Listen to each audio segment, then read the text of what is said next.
Welcome back to another great episode of Beyond the Game with your boy, Liam Tominello. Did I pronounce it right? Yes, sir. Yes, you did. Let's go. I mean, I'm sure if you all have seen the last episode with me on it, Dominick Moore, a.k.a. Godzilla or Domzilla.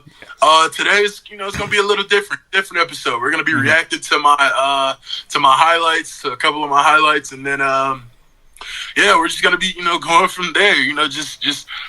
It's going to be a fun episode. Just react to some of the plays. How the play went on, what I was thinking in the play, and then just the play itself. So, Liam, let's get it going, man. All right, awesome. Thank you, man. And I'd like to send a special shout out to the landlord, Jonah. Jonah, we miss you. We need you back on here. And it's interesting doing this. I did this one with Jonah, reacting to some of him, and obviously he was a quarterback, so we got that perspective. But you are playing offensive line in these clips, correct?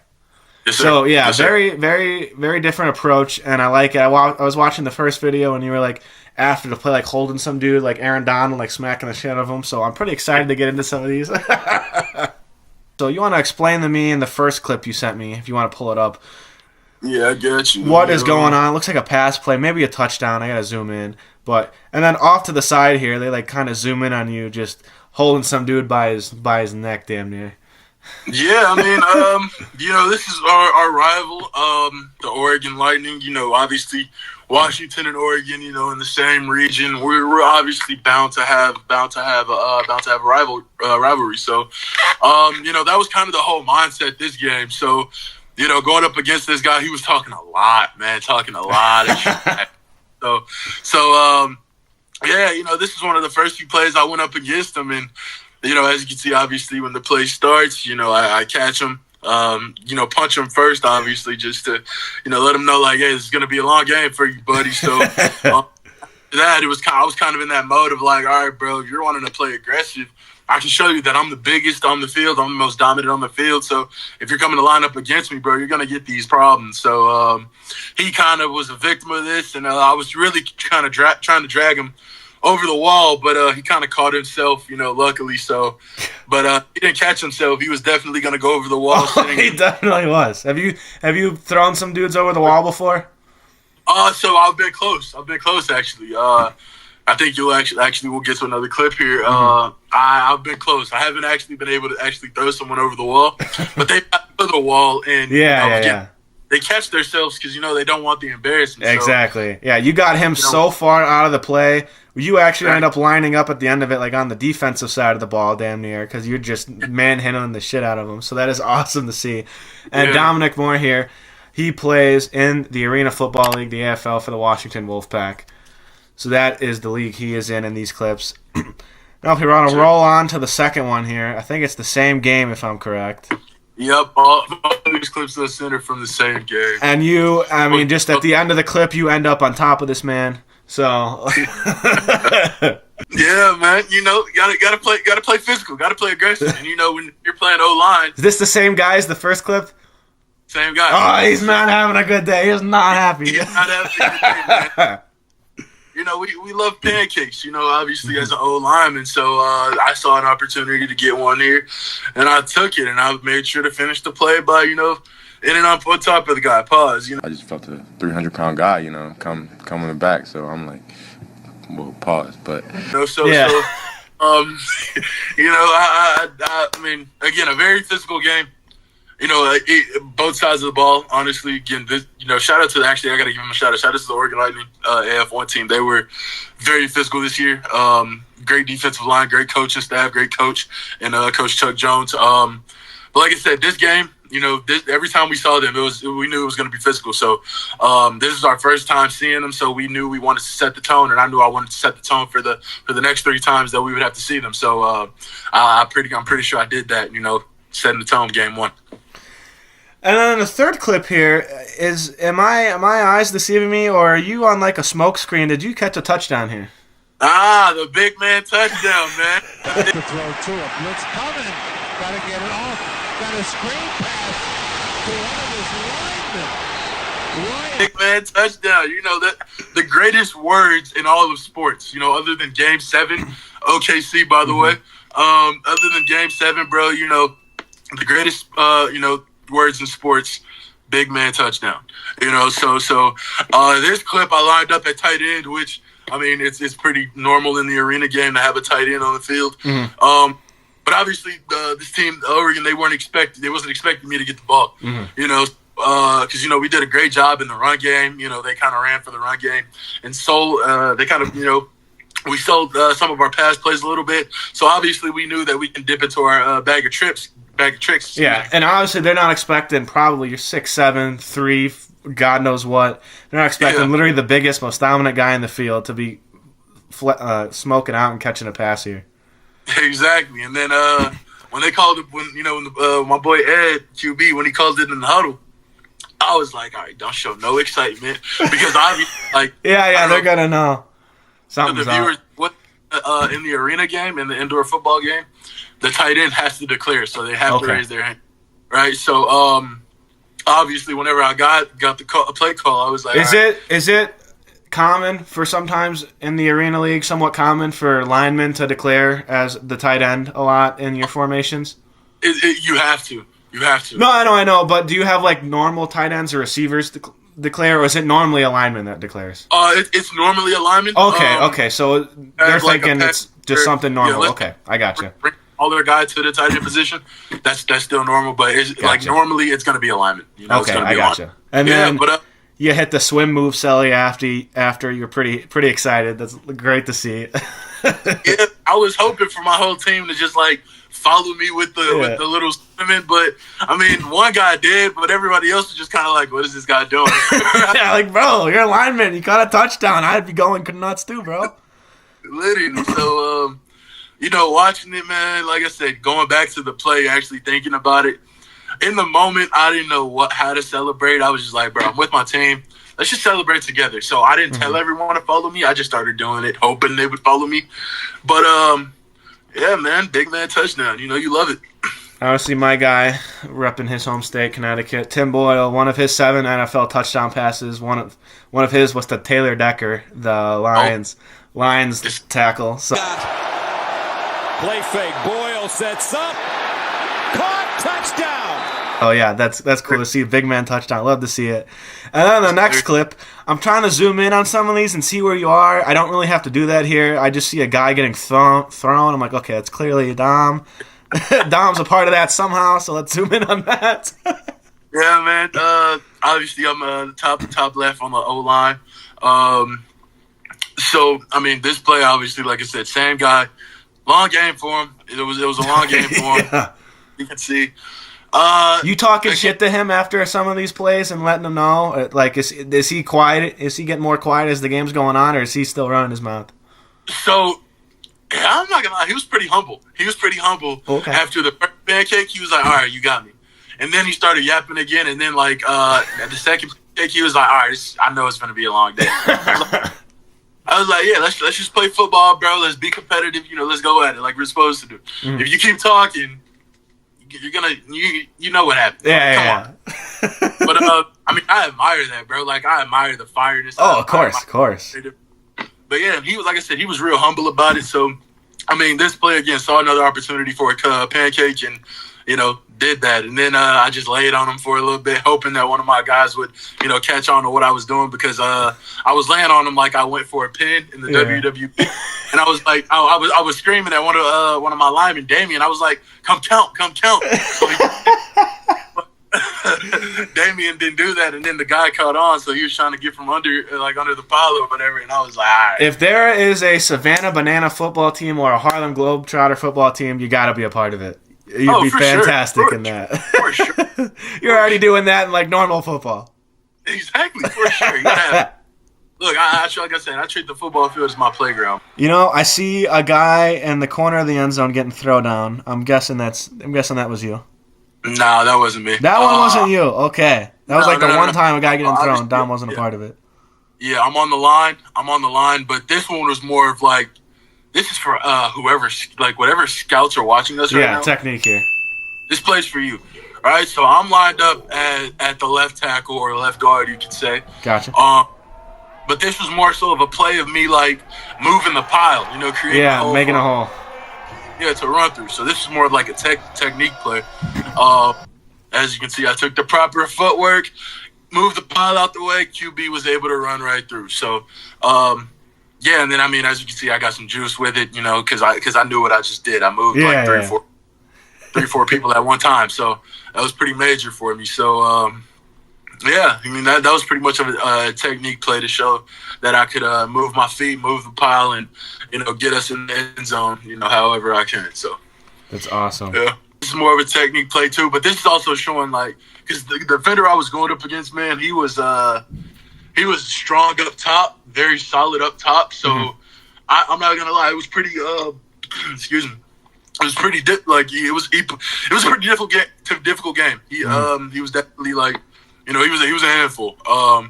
So being able, I was proud of myself for being able to move somebody like that because his punch. You at the left tackle in this spot too? Left tackle? Yeah, yep. Okay, awesome. I see you. Yeah, his punches were real, man. So he got off the ball, he fired off the ball, and you felt him. So being able to beat him off the ball, and then put my hands on him first, and then drive for however long I needed to just to create the hole for my receiver to go through. Yeah, that was another technique play that I'm pretty proud of because, it's showing that, hey, I can move my feet and I can, again, move people out the way so that we can score. So, yeah. And then this final clip here, we got a pass play. Are you at the left tackle again? Yep. Yeah, you create a pretty big hole there. You create a pretty nice pocket for the quarterback to get that pass off. Yeah, and then as you can see, the guy ended up on his face. Number 33. Awesome. This guy played. I guess he had a little stint in the NFL, by the way. So, that's awesome, man. Yeah, I'm lined up at left tackle or left guard. Linebacker shoots. I take care of him. Just drop him on his face, and yeah, we go from there. QB has time to, make the play that he needs to make. Dude, those were some good highlights to get out there. Well, you got to send me your tape too. I have a couple. Just random ass questions for you if you're down. We got some fun questions, some out of pocket questions. We got some fun questions here, so we'll get into it. What is your go-to gas station snack? My go-to gas station snacks gotta be any trail mix, right? Okay. But I like the trail mix with majority of Reese's or majority of peanuts and stuff of that nature, peanut butter trail mix, I should say. So, yeah. What about the drink? What are we getting? The drink it's either I'll keep it sporty, either a Gatorade or a Body Armor or something. Yeah. Depends on whatever I see first, I'll grab. So I gotcha. Now, we drop you in The Walking Dead in a zombie apocalypse. How are you faring in there? How long are we surviving? Oh, we're surviving. Until you die of cancer at 90 years old. I got you. That's it. So if anyone knows zombies, you just attack the head. Mm-hmm. We attack the head at every zombie we see, we win. We don't need to do anything extra. And all right, so now I ask, what type of zombies are we dealing with? Because from each show or movie, there's different zombies. So That's true. Obviously, That's true. Dead zombies. We're gonna clear them. Yeah, you can handle those. Right now, if we're talking about say The Last of Us, yeah, or World War Z or those speedy fucks, maybe not those. Liam, you're on your own. Not gonna lie, bro. It's every man for himself. Hey, you go that way, I'll go this way. If we happen to back up together, thank God. I got you. And then you are the actor in here. What is your favorite sitcom and why? And do you look at anything differently, having an acting background? Favorite sitcom has to be Martin. Martin, okay. Martin or The Office. I mean, those two, dry humor, very funny, very laughable, very family, oriented sitcoms. I love those shows. And do I look at anything differently? Honestly, no. Because I feel like everyone can act. Everyone can act, and it's everyone's acting every day. You're pretending to be okay. You're pretending to like something. You're pretending to even, some people even pretend to put on a smile, right? That's a form of acting, So I don't see anything. Good point. Yeah, I don't see anything differently. I just see it as like I'm just a new character doing this thing I do every day, but I'm more of a professional at it. That's all it is. So I gotcha. Now, you seem like a pretty confident guy here, but in an emergency, with the help of air traffic control, could you land an airplane? yes. Yes. Okay. Yes. Very confident. Yes. That's even without the help of air traffic control. I don't need any headphones. I don't need anything. You tell me to land it, it's going to be landed. Dude's locked in on those flight simulator apps. Now, you say land. Does it have to be safe? As long as, 80% of the people are still alive on the plane, we're considering that a success. Yeah, we're good. We're good. Because obviously it's going to be somewhat of a crash landing. We're not talking perfect FAA regulations. Exactly. Like, didn't say we couldn't have any survivors, Sure. Okay. I respect that then. Now, this is an old do perfect question, and I upped the money a little bit on it. They asked Johnny Hecker this. Would you rather have $50 or have your local WNBA team win a championship? The WNBA has gotten a lot more popular since this question was last asked. So we're talking about hometown local or like city I'm living in now local? Whichever is your favorite, I guess, at that point, because they're both technically local. Yes, I would kill.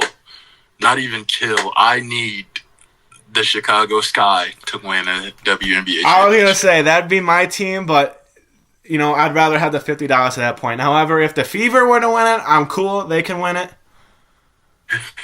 But yeah, that's fair. That's fair. They got the goat. They got that goat, man. You see the dog, man. How would you go about selling hot chocolate in Florida? Selling hot chocolate in Florida? Yes, sir. We got some random ass questions here. I was looking up out-of-pocket interview questions, and we got some good ones. I don't know how to answer that. In Florida, bro. I would say very cheaply, I guess. That'd be the best. That'd be the best guess. I'd say. Yeah, I'm not gonna go to the Swissness. Like, yeah. If your house is too cold, I have something to warm you up. Like, that's what I'm not going nowhere near. I can't do that. I can't. It's impossible. Quite literally impossible. Okay. All right. He's realistic. I respect that. Yeah. Now, you are a big guy, but would you rather fight 100 duck-sized horses or one horse-sized duck? 100 duck-sized horses or one duck-sized horse or one horse-sized duck. Let me take the one horse-sized duck. Okay. You want the 1v1? Yeah, at that point it becomes a strength battle, not a numbers game, right? I mean, I can't stomp out every duck-sized horse that comes my way, but That's true. At that point, they have one mission, and that's to obviously attack me. So, and horse bite, their bites hurt. Yeah, so it's that's true. That's fair. Going to be their ankle biters, and having 100 ankle bites is not going to be fun. So, no. I'll be okay. So give me that one horse-sized duck, man. Yeah. Honestly, you're a big enough guy. Who's winning? You straight up or a gorilla? Well, a mid-sized gorilla, not one of those King Kong guys.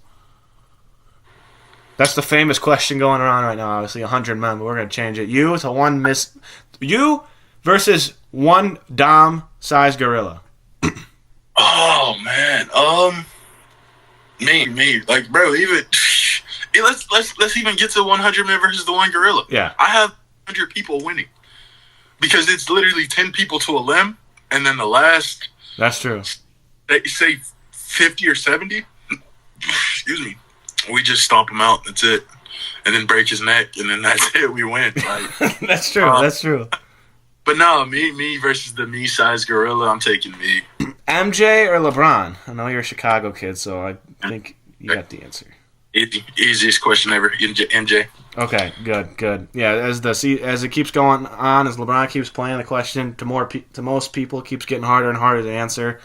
But now that is real. It's kind of hard to keep saying MJ. I've been saying my thing after LeBron won in 2020. I said if LeBron gets one more championship, I'm okay with people putting him above Jordan. If he gets one more, I'm okay with that because then I think he'll have the same, and with the longevity and everything, I'm okay with that. But if he doesn't get one more, to me, it's always going to be MJ.